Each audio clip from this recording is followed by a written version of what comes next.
ne bat que si tu vis en moi. Je suis à toi. Mon cœur ne bat que si tu vis en moi. Je suis à toi. Je suis à toi. Mon cœur ne bat que si tu vis en moi. Je suis à toi.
fait cette histoire qui s'est déroulée un jour dans une colonie. Un pasteur, voulant illustrer un message aux enfants, a pris un billet de sa poche et l'a tendu en l'air comme ça, l'a montré à tous les enfants et a dit aux enfants simplement, voilà, si quelqu'un veut ce billet, qu'il puisse venir le prendre. Et là, tous les enfants vont se regarder, vont hésiter et ils vont se dire, non, c'est faux, c'est une blague. Et en fait, ils vont tous rester sur leur chaise, sauf un petit garçon qui va se lever, qui va oser se lever, qui va aller prendre le billet et qui va aller se rasseoir sur sa chaise. Et quand ce jeune enfant va s'asseoir, le pasteur va lui dire « Ce billet, il est à toi. Il est à toi. » Et là, tous les enfants vont se regarder et vont être dégoûtés parce qu'ils vont se dire « Mais pourquoi on ne s'est pas levé avant? On n'a pas osé le faire. » Mais ce petit garçon, il l'a fait et c'est lui qui a obtenu ce billet. Pourquoi ce jeune homme a obtenu ce billet? Simplement parce qu'il a osé. Il a osé. Le titre du message de ce soir, c'est « Ose ». Ose. Et avant d'aller plus loin dans ce message, il faut comprendre que Dieu ne fait pas tout à notre place. Nous avons également notre part à faire. Pour vivre des choses, il faut se mettre en mouvement. Il faut oser, il faut se lancer, il faut se lever. Et parfois, il faut oser pour que les choses puissent voir le jour. La Bible nous parle de plusieurs personnages qui sont sortis de leur zone de confort, qui ont, par exemple, approché Jésus, qui ont entrepris des choses et qui ont vécu des choses extraordinaires. Parmi ces personnes, nous trouvons un homme notamment. Il n'est pas cité beaucoup de fois dans la parole de Dieu, dans le Nouveau Testament. Et je vous invite à prendre ce passage avec moi ce soir dans Marc 15, versets 42 à 46. Le soir étant venu, comme c'était la préparation, c'est-à-dire la veille du sabbat, arriva Joseph d'Arimathée, conseiller de distinction, qui lui-même attendait aussi le royaume de Dieu. Il osa se rendre vers Pilate pour demander le corps de Jésus. Pilate s'étonna qu'il fût mort si tôt. Il fit venir le centenier et lui demanda s'il était mort depuis longtemps. S'en étant assuré par le centenier, il donna le corps à Joseph. Et Joseph, ayant acheté un linceul, descendit Jésus de la croix, l'enveloppa du linceul et le déposa dans un sépulcre taillé dans le roc. Puis, il roula une pierre à l'entrée du sépulcre. Amen. Ose demander.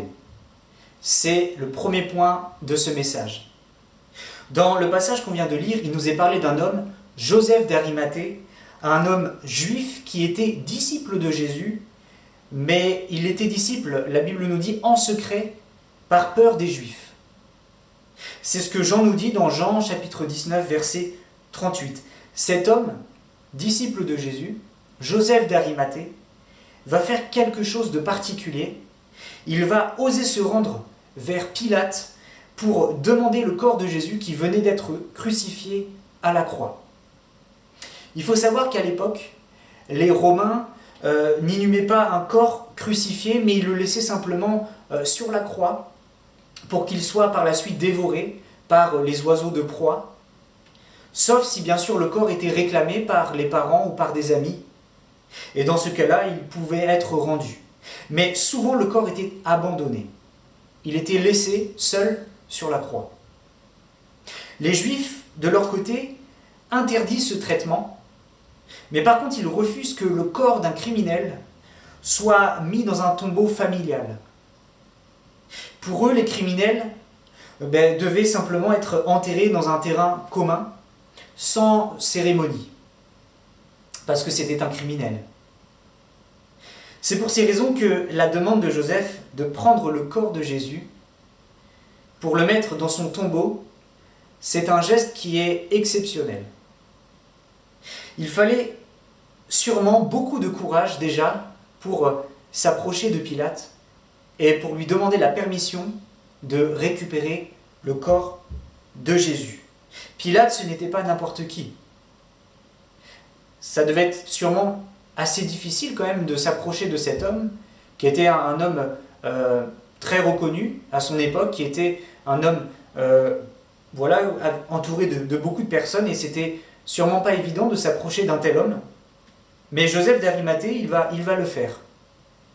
On voit que Joseph d'Arimathée, c'est un homme courageux pour s'approcher de Pilate. Et sa demande part d'une bonne intention. Honorer Dieu. Cet homme juif va, par cette demande, il va assumer son statut d'ami avec Jésus, au risque d'être mal vu des autres juifs, et peut-être même d'être ridiculisé par les autres et par le gouverneur. C'était pas une décision facile, mais Joseph l'a fait. Joseph va le faire pour le Seigneur, par amour pour lui. Et Dieu va prendre plaisir à ce geste. Pourquoi, je vous le dis? Parce que simplement, la Bible nous en parle. Dieu a pris le soin de l'inscrire dans sa parole. Et notamment au travers des 4 évangélistes qui vont, les 4, décrire cette scène avec leurs propres mots. Ils vont parler de cet homme, Joseph d'Arimathée, de ce geste fort, plein de courage, ce geste qui a plu au Seigneur.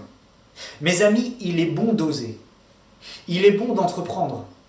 Il est bon de se lancer, mais la motivation qui doit en découler doit toujours être une bonne motivation. Joseph va oser demander, et parce qu'il l'a osé demander, il va obtenir réponse à sa demande. Il va obtenir le corps de Jésus parce qu'il a demandé. Avec Dieu, c'est la même chose. Il ne faut pas avoir peur d'oser lui demander des choses. Il y a des choses qu'on n'obtiendra jamais si on ne lui demande pas. Et oui, il faut oser demander. Cela me fait penser à un verset bien connu dans Matthieu, chapitre 7, verset 7. « Demandez et l'on vous donnera. Cherchez et vous trouverez. Frappez et l'on vous ouvrira. » Parfois, je parle à des chrétiens et je suis surpris qu'ils me disent qu'ils n'osent pas toujours demander à Dieu des choses pour eux. Ils n'osent pas. Ils n'osent pas. Mes amis, si nous n'osons pas demander à Dieu des choses dans la prière, nous ne pourrons pas les recevoir. Demandez, vous recevrez. Mais si vous ne demandez pas, on ne va pas forcément les recevoir. Il est bon de comprendre qu'il faut demander à Dieu des choses et de bonnes choses. Il faut oser lui dire notre besoin. Parfois, on pense à tort qu'on va déranger Dieu quand on s'approche de lui et quand on lui demande des choses. Mais non. Dieu prend plaisir quand on s'approche de lui et quand on lui demande de bonnes choses. Dieu n'est jamais dérangé. Dieu s'attend à ce que nous puissions lui demander des choses. Et il prend plaisir lorsque nous lui demandons des choses. Jean 16, verset 24. « Jusqu'à présent, vous n'avez rien demandé en mon nom. Demandez et vous recevrez, afin que votre joie soit parfaite. » Notre demande, en fait, doit toujours être accompagnée d'une attitude de gratitude. C'est-à-dire qu'on doit, en fait, toujours s'approcher de Dieu, mais en étant, premièrement, reconnaissant. Merci Seigneur pour tout ce que tu m'as donné jusqu'à présent. Tout ce que je peux avoir vient de toi. On est reconnaissant et on sait que tout ce que nous avons, c'est par la grâce de Dieu que nous l'avons. Mais tout en ayant cette attitude de reconnaissance, on a le droit de demander des choses à Dieu et même des choses précises au Seigneur. Dieu nous encourage à lui demander des choses, par exemple, pour notre vie de tous les jours. On a le droit de demander à Dieu et il faut oser le faire pour nos propres besoins, pour notre famille, pour nos amis, que le Seigneur les touche, que Dieu bénisse ceux qui nous entourent. On peut lui demander des choses et on doit même lui demander des choses. Il faut oser demander à Dieu. Quand on prie et que Dieu nous le donne, alors la Bible nous dit qu'on est dans la joie. On réalise davantage, encore plus, que Dieu est présent, que Dieu est là, que Dieu nous entend, que Dieu répond à nos prières. Notre foi augmente. Mes amis, il faut oser demander à Dieu de bonnes choses. N'ayons pas peur, mais demandons à Dieu. Genèse 18, verset 7. Abraham reprit et dit, « Voici, j'ai osé parler au Seigneur, moi qui ne suis que poussière et cendre. » C'est vrai que nous ne sommes rien comparé à Dieu. Nous ne sommes que des petites créatures. Nous ne sommes que poussière et cendre, que de simples êtres humains. Mais Dieu nous aime, Dieu aime ses enfants et Dieu prend plaisir à donner de bonnes choses à ses enfants. Dieu veut te donner des choses, mais il faut que tu puisses oser lui demander. Amen. Deuxième passage que je voulais prendre avec vous se trouve dans Marc, chapitre 5, versets 25 à 34. On va le prendre ensemble. Marc 5, versets 25 à 34. Or, il y avait une femme atteinte d'une perte de sang depuis 12 ans. Elle avait beaucoup souffert entre les mains de plusieurs médecins. Elle avait dépensé tout ce qu'elle possédait et elle n'avait éprouvé aucun soulagement, mais était allée plutôt en empirant. Ayant entendu parler de Jésus, elle vint dans la foule par derrière et toucha son vêtement. Car elle disait, si je puis seulement toucher ses vêtements, je serai guérie.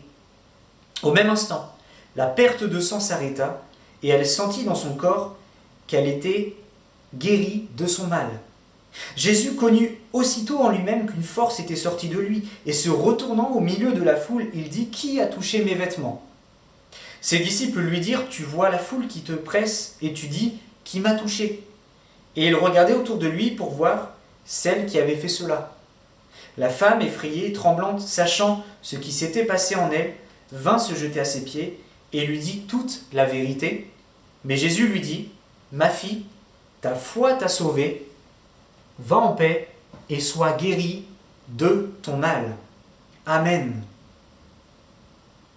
Le passage nous parle d'une femme atteinte d'une perte de sang depuis 12 ans. Elle a tout essayé.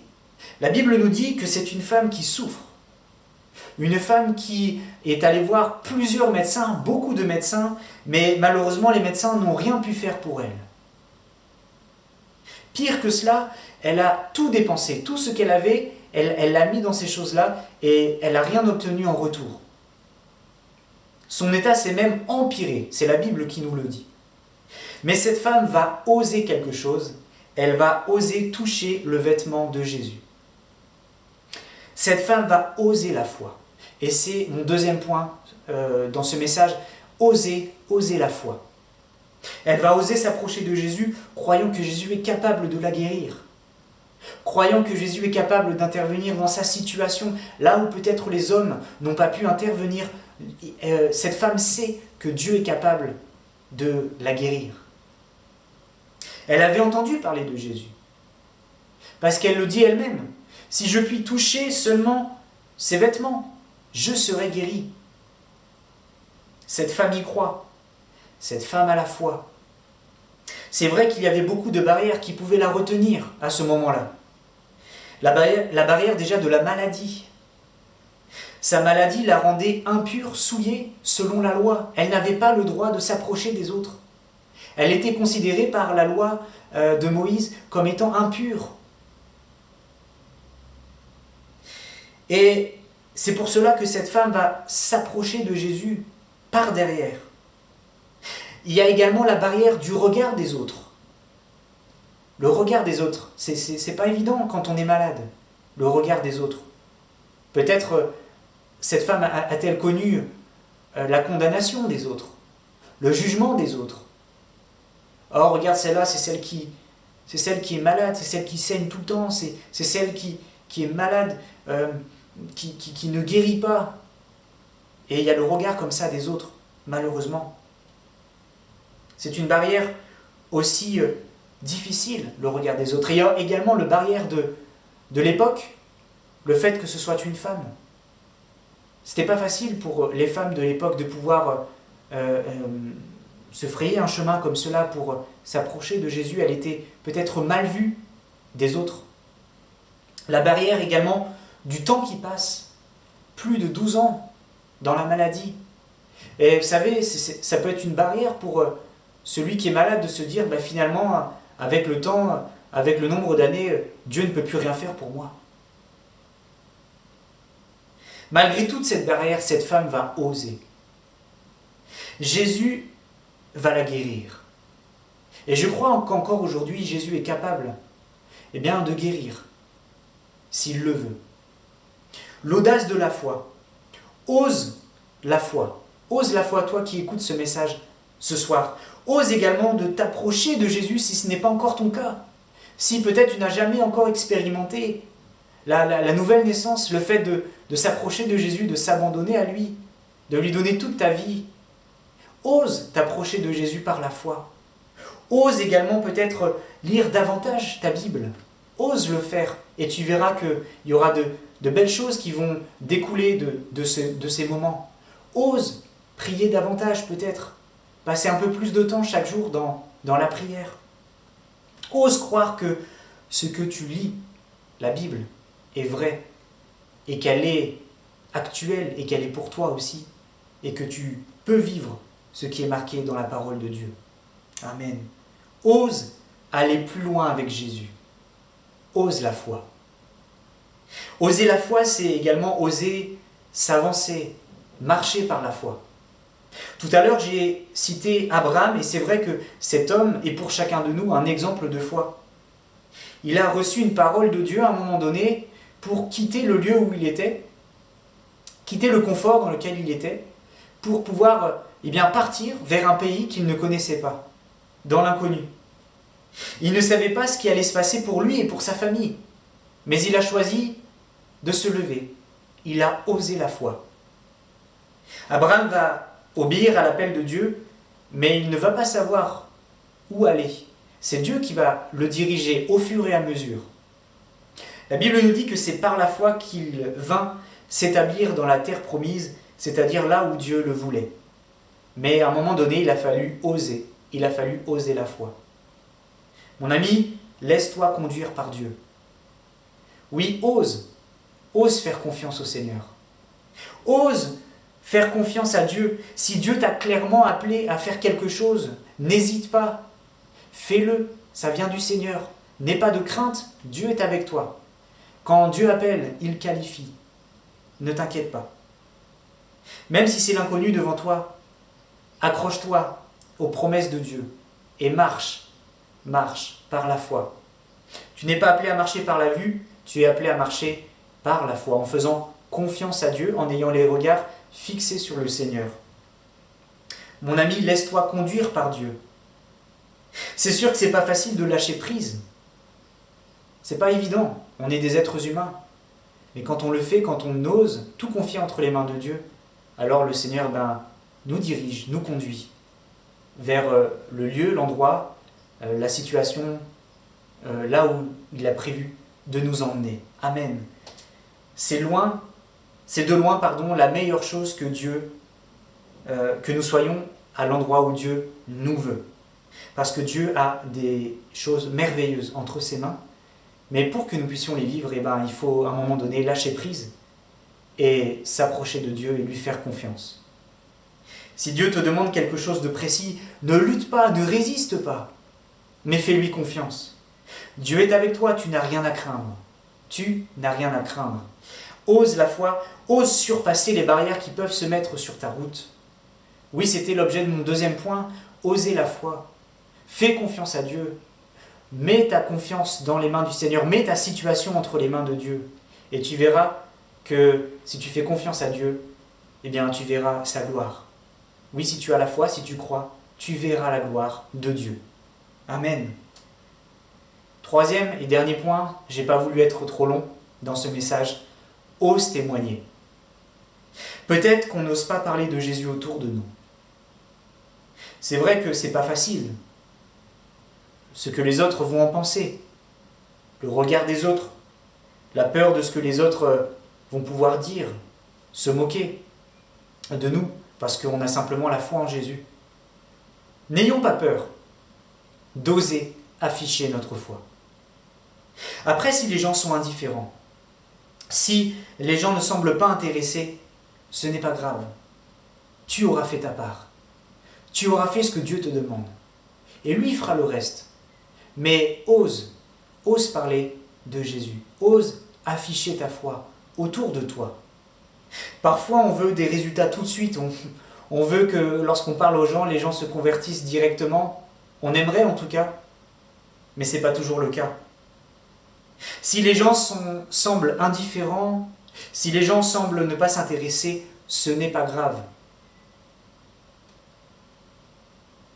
Ce que tu as semé n'a pas été semé en vain.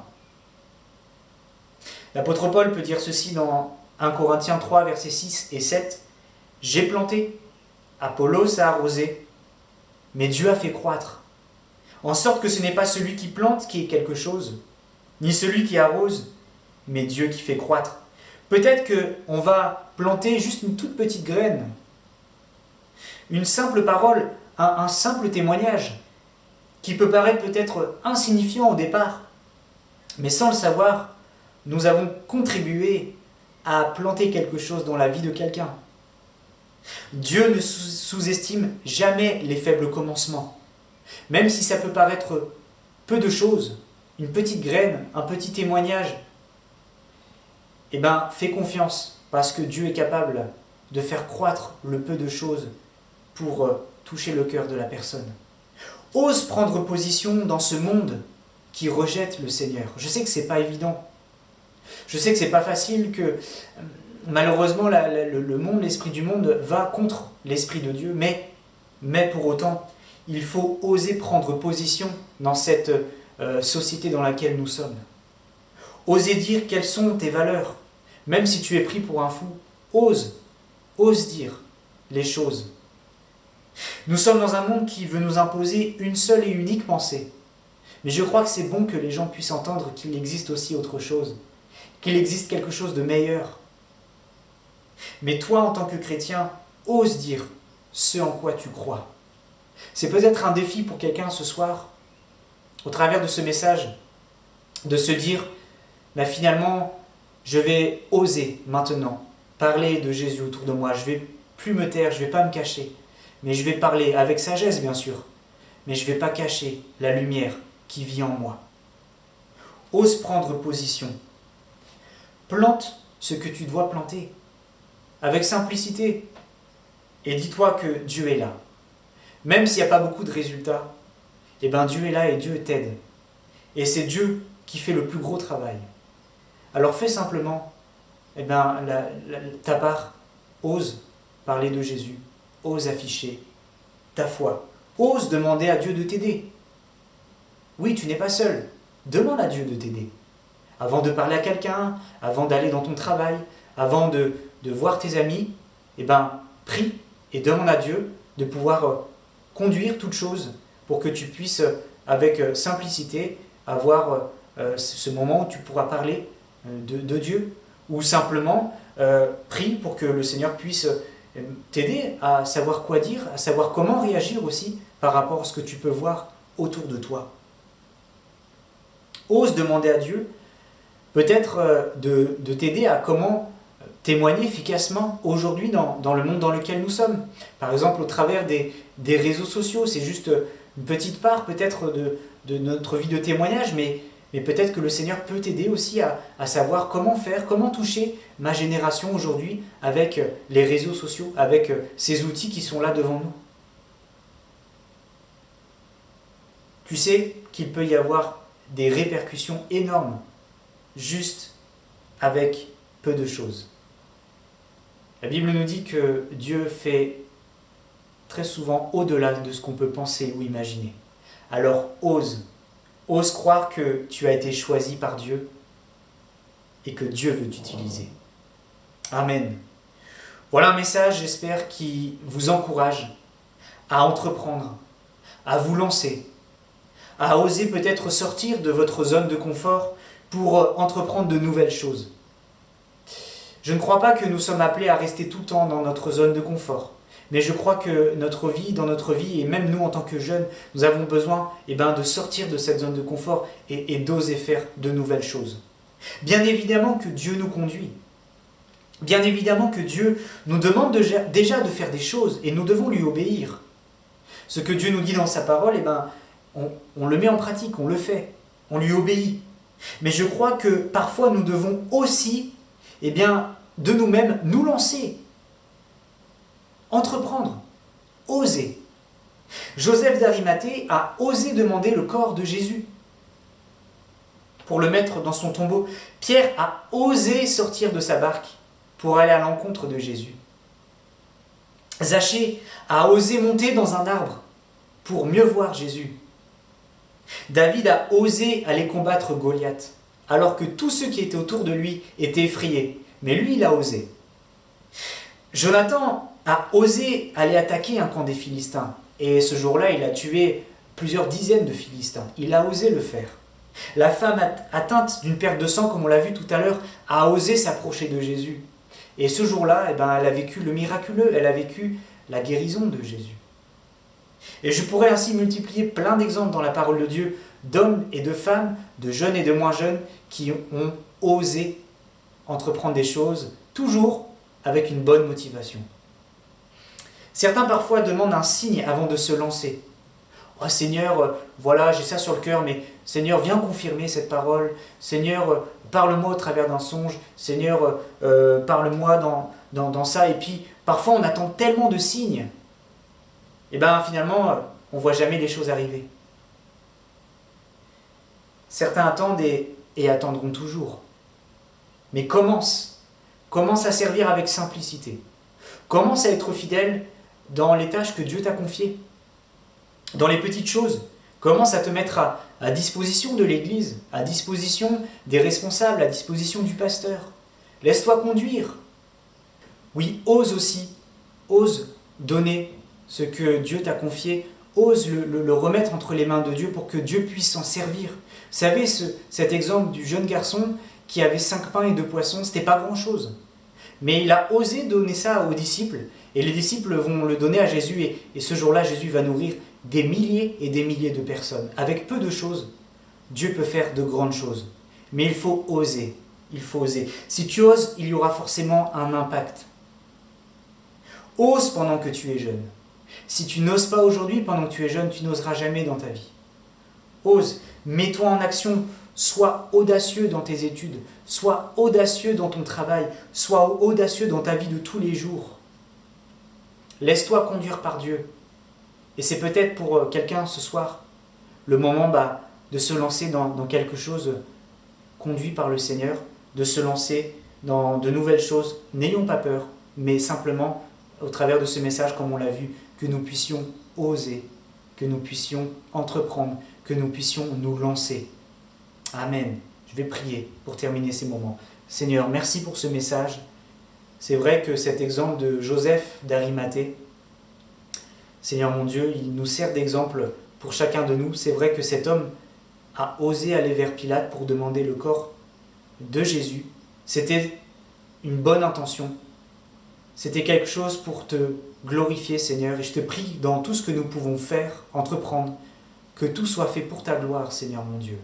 Aide-nous à pouvoir, Seigneur mon Dieu, nous lancer dans de nouvelles choses, à ne pas rester, Seigneur, dans notre confort, dans nos habitudes, mais que nous puissions rechercher, Seigneur, de nouvelles choses, que nous puissions, Seigneur mon Dieu, vivre et vouloir vivre de nouvelles choses avec toi, Seigneur. Viens nous aider à oser te demander des choses. Viens nous aider, Seigneur, à oser, Seigneur, la foi, oser te faire confiance de plus en plus. Viens, Seigneur, nous aider à oser parler de Jésus autour de nous, que nous n'ayons pas honte, mais que nous puissions afficher notre foi. Seigneur, le monde a besoin de toi, de te connaître. Nos amis ont besoin de toi, nos familles ont besoin de toi.